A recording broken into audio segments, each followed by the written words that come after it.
Gjykata kushtetuese ka zbardhur vendimin për të cilën saktësohet përfundimi i mandatit të antares Sonila Betja. Tashmë me hyrjen në fuqi të vendimit, presidenti do të hapë dyert për emrin e ri, duke hapur garën për emrat që do të duan të garojnë. Vendimi është marrë më 16 tetor, ku u zbardhen dhe procedurat për zëvendësimin e antarëve të tjerë. Mëtej në vitin 2028 përfundon mandati i 3 emrave të tjerë dhe në vitin 2031 të fundit. Sipas këtij vendimi, ata që marrin detyrën kanë mandat 9 vjeçar.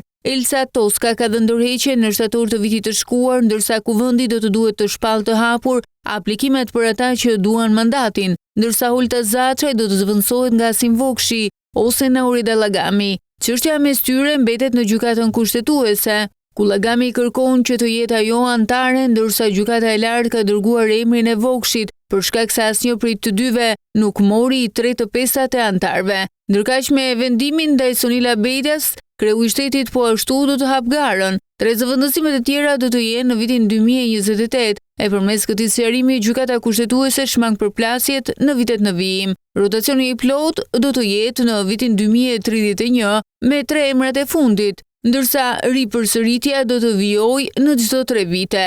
Në dhjetor të vitit 2024, presidenti Bajram Bega i kërkoi gjykatës kushtetuese të shprehej mbi mbarimin e mandatit të Betjas, duke llogaritur afatet nga marrja e detyrës dhe skema e përsëritjes së mandateve.